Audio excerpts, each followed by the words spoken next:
គូនខ្មែរត្រូវចាំប្រវត្តិសាស្ត្រចំនួនដ៏រ៉ាំរ៉ៃក្នុងរយៈពេលជាង700ឆ្នាំមកនេះទំនាក់ទំនងរវាងខ្មែរនិងសៀមបានឆ្លងកាត់ដំណាក់កាលជាច្រើនចាប់ពីសង្គ្រាមស៊ីសាច់ហុតឈាមការបាត់បង់ទឹកដីរហូតដល់ការជ្រៀតជ្រែកផ្ទៃក្នុងមិនថាស្ថិតក្នុងកាលៈទេសៈណាក៏ដោយកត្តាដែលមិនអាចប្រកែកបានគឺការឈ្លានពាននិងការពង្រីកឥទ្ធិពលរបស់សៀមមកលើខ្មែរ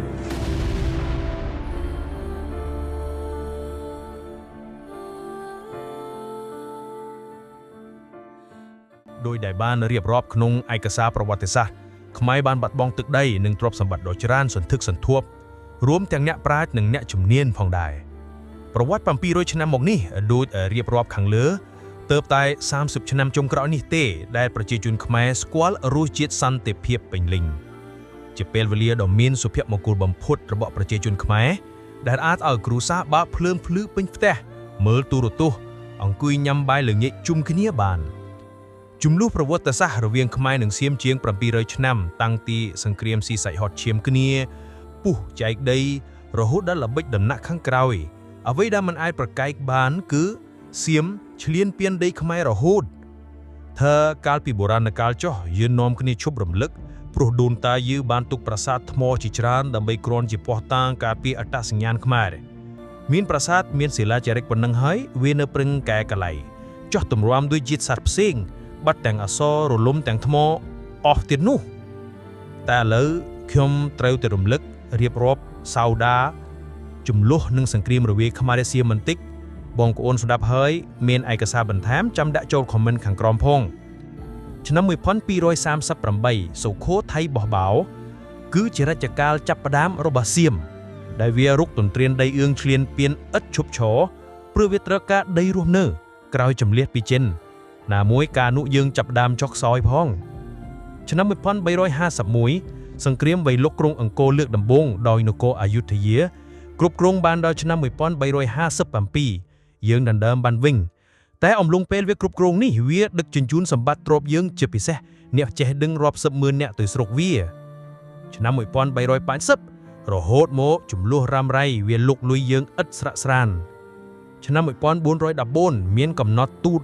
កត់ត្រាដោយរាជវង្សមេងរបស់ចិនថាខ្មែរប្តឹងចិនរឿងចាំប៉ាវៃលុកខ្មែរភាគខាងកើតសៀមវៃលុកភាគខាងលិចឆ្នាំ1431ជាឆ្នាំដ៏ខ្លោចផ្សា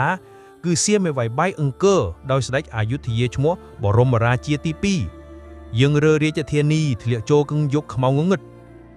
ឆ្នាំ1500រហូតមកវាលុកលុយឥតស្រាក់ស្រានរហូតដល់គ្រប់គ្រងដំណាក់មុខក្រោយចាក់រុកវាំងយើងឡើយវល់ឆ្លោះគ្នាដោយសារវានឹងឆ្នាំ1580ស្ដេចយឿនបានលើកទ័ពវាយចូលដីសៀមវិញ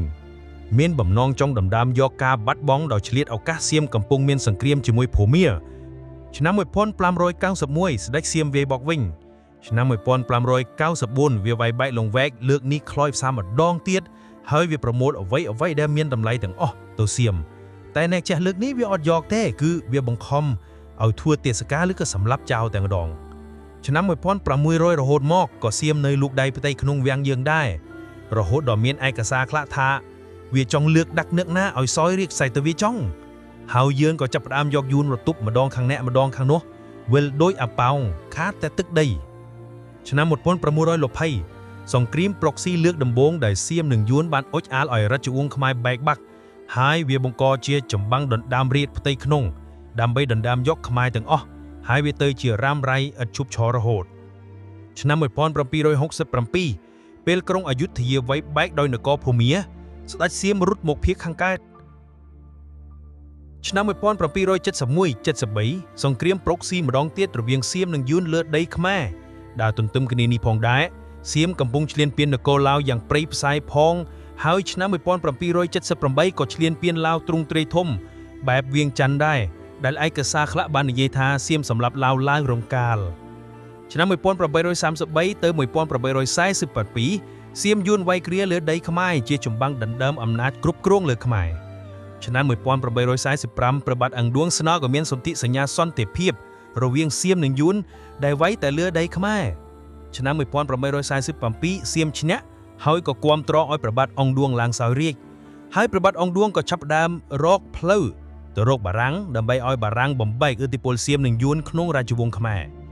ឆ្នាំ1863ព្រះបាទនរោត្តមបានចុះសន្ធិសញ្ញាអាណាព្យាបាលបារាំងលើខ្មែរឆ្នាំ1867សៀមព្រមទទួលស្គាល់បារាំងជាអាណាព្យាបាលខ្មែរហើយឈប់លូកដៃផ្ទៃក្នុងខ្មែរដោយជាការដោះដូងនឹងខេត្តបាត់ដំបងសៀមរាបនិងសីសុភ័ណ្ឌឆ្នាំ1893សង្គ្រាមហ្វ្រាំងកូស៊ីយ៉ាំវ៉រដែលបារាំងបានបណ្ដេញសៀមចេញពីឡាវដែរឆ្នាំ1904ដល់ឆ្នាំ1907កិច្ចព្រមព្រៀងព្រមាំងរវាងបារាំងសៀមឆ្នាំ1940សង្គ្រាមហ្វ្រាំងកូស៊ីយ៉ាំវ៉រម្ដងទៀតដោយសៀមឆ្លៀតពេលបារាំងខ្សោយវាយយកដីខ្មែរនិងឡាវវិញដោយមានជប៉ុនជួយផងសៀមដណ្ដើមបានខេត្តបាត់ដំបងប៉ៃលិនសៀមរាបឧត្តរមានជ័យនិងព្រះវិហារវិញឡាវក៏វាយយកវិញដែរឆ្នាំ1946ក្រោយសង្គ្រាមលោកលើកទី2ចប់ជប៉ុនចុះចាញ់សៀមត្រូវបានបង្ខំឲ្យប្រគល់ទឹកដីដែលឈ្លានពានបានឲ្យខ្មែរនិងឡាវវិញដោយដូរជាលក្ខខណ្ឌបានចូលអង្គការសហប្រជាជាតិឆ្នាំ1947ព្រំដែនខ្មែរសៀមបានកំណត់ឡើងវិញយោងតាមកិច្ចព្រមព្រៀងព្រំដែនរវាងបារាំងសៀម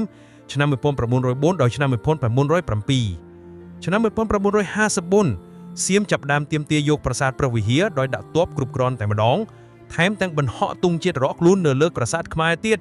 ភ្លាមក្រោយពេលទ័ពបារាំងចាប់ផ្ដើមដកចេញពីខ្មែរឆ្នាំ1959ព្រះបាទនរោត្តមបានប្តឹងទៅតុលាការឡាអេឆ្នាំ1962តុលាការឡាអេកាត់ឲ្យខ្មែរឈ្នះផ្ទុះចលនាជាតិនិយមជ្រុលនៅសៀមដុតសេចក្តីសម្រេចឡាអេចោលឆ្នាំ1970ក្រោយយានធាក់ចូលក្នុងសង្គ្រាមស៊ីវិលសៀមទន្ទ្រាននឹងកាន់កាប់ផ្នែកនៃបណ្ដោយព្រំដែនឆ្នាំ1979ក្រោយការដោះរលំរបស់ប៉ុល ពត ប្រជាជនខ្មែរដែលរត់ភៀសសិកទៅសៀមបានបាញ់បង្ខំឲ្យវិលចូលខ្មែរវិញតាមភ្នំដងរែកដែលជាសោកនាដកម្មដ៏ឃោរឃៅសម្រាប់ជនភៀសសិកខ្មែររាប់ម៉ឺននាក់ឆ្នាំ1980ចាប់ផ្ដើមមានយន្តការអាស៊ានឆ្នាំ1997សៀមចង់ឆ្លៀតឱកាសគាំទ្រសម្ដេចក្រមប្រាក់ប្រឆាំងសម្ដេចហ៊ុនសែនហើយបានបិទព្រំដែនមិនឲ្យខ្មែរភៀសសិកចូលដីសៀមបានតែការប៉ុនប៉ងនេះទៅមិនរួចឆ្នាំ1998រហូតមកខ្មែរសៀមចាប់ផ្ដើមមានទំនាក់ទំនងល្អបន្តិចញាក់វិនិយោគសៀមចូលរកស៊ីនៅខ្មែរក្រាក់ឆ្នាំ2003បាតកម្មប្រឆាំងសៀមនៅក្រុងភ្នំពេញដោយសារតារាសៀមលើកឡើងថាប្រាសាទអង្គរវត្តជារបស់ខ្លួនឆ្នាំ2008បញ្ហាផ្ទៃក្នុងសៀមខាងយោធាចង់បានអំណាចដណ្ដើមគ្នារវាងអាវក្រហមនិងអាវលឿងសៀមបានយកប្រាសាទព្រះវិហារជាលិសបង្កចំនួនជាមួយខ្មែរមួយប្រាវរហូតដល់ឆ្នាំ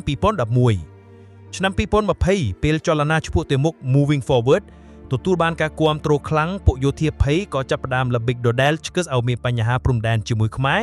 ជាពិសេសប្រាសាទព្រះវិហារនិងកោះគុតឆ្នាំ2025ផ្ទុះអាវុធនៅប្រាសាទតាមបន្ធំនេះត្រួសបើមានឯកសារកត់ត្រាពីខាងចិនវិញអាចនឹងមានច្រើនហើយលំអិតជាងនេះបើឆ្លួមលឹងហើយខ្មែរនៅតែសុកចិត្តនៅទ្រាំអត់ធ្មត់សុំតែមួយរស់វាមិនឲ្យយើងរស់បានសុខទៀតការប្រមាថដោយយកខ្មែរធ្វើជាលបែងនយោបាយផ្ទៃក្នុងរបស់សៀមនេះគឺជាកំណត់ត្រាថ្មីមួយដែលនឹងធ្វើឲ្យស្នាមប្រេះឆារវាងប្រទេសទាំងពីរកាន់តែមុតជ្រៅជាងមុនដោយសារតែសម័យកាលយុវជនចំនួនថ្មីនេះមានព័ត៌មាននិងការយល់ដឹងលឿនទាំងយុវជនខ្មែរនិងសៀមនឹងចងចាំទុកនៅចំនួននេះក្នុងចិត្តគំនិតនិងអារម្មណ៍ខុសត្រង់ថាខ្មែរចិត្តជាសាមគ្គីគ្នាគំនិតច្នៃប្រឌិតរស់ឈប់ពឹងសៀមនិងមានអារម្មណ៍ដកជាប់នឹងការប្រមាថមួយនេះសៀមចិត្តច្រណែនក្តៅក្រហាយខ្ញៀនគំនិតចង់តែឈ្នះមិនស្រាប់ហេតុផលនិងអារម្មណ៍ប្រមាថកាន់តែខ្លាំងចុះផ្សះផ្សាបានទេថាបាន700ឆ្នាំហើយនៅបានចុះតម្រាំអីលើគ្រាន់តែថាស្នាមលើកនេះបើចង់ឲ្យខ្មែរជំនាន់ក្រោយកម្មមាត់មិនអ៊ីមិនស្ដីមិនរំលឹកប្រហែលមិនបានដូចមុនទេផ្សះផ្សាបានតែខ្មែរគ្រប់រុកនឹងមូលសៀមក្នុងក្រសែភ្នែកថ្មីមួយមិនមែនជាក្រសែភ្នែកអត់ឃ្លាននឹងរងគ្រោះដោយសារការឈ្លានពានលុកលុយដោយមុនទេតែជាក្រសែភ្នែកប្រកបដោយមោទនភាពនិងពោពេញដោយការជឿជាក់ថាខ្មែរគ្រឿងយុគសម័យតេជោដាប់ប្រទេសគឺខ្លាំងក្លាតែមិនរឹងរូសទុនភ្លុនតែមិនទុនជ្រៀតជ្រាយស្រក់ទឹកភ្នែកតែមិនមែនយំប្រវត្តិ700ឆ្នាំមកនេះដូចរៀបរាប់ខាងលើទើបតែ30ឆ្នាំចុងក្រោយនេះទេដែលប្រជាជនខ្មែរស្គាល់រសជាតិសន្តិភាពពេញលេញជាពេលវេលាដ៏មានសុភមង្គលបំផុតរបស់ប្រជាជនខ្មែរដែលអាចឲ្យគ្រួសារបើកភ្លើងភ្លឺពេញផ្ទះមើលទូរទស្សន៍អង្គុយញ៉ាំបាយល្ងាចជុំគ្នាបានជាពេលវេលាដែលខ្មែរគ្រប់រូបបដូរផ្ដាច់ការពារឲ្យបានថោតក្នុងតម្លៃណាក៏ដោយសរសេរដោយយុវជនខ្មែរក្រសែភ្នែកថ្មីលីឧត្តមស្រៀបរៀងចងក្រងវីដេអូដោយទេពីទូ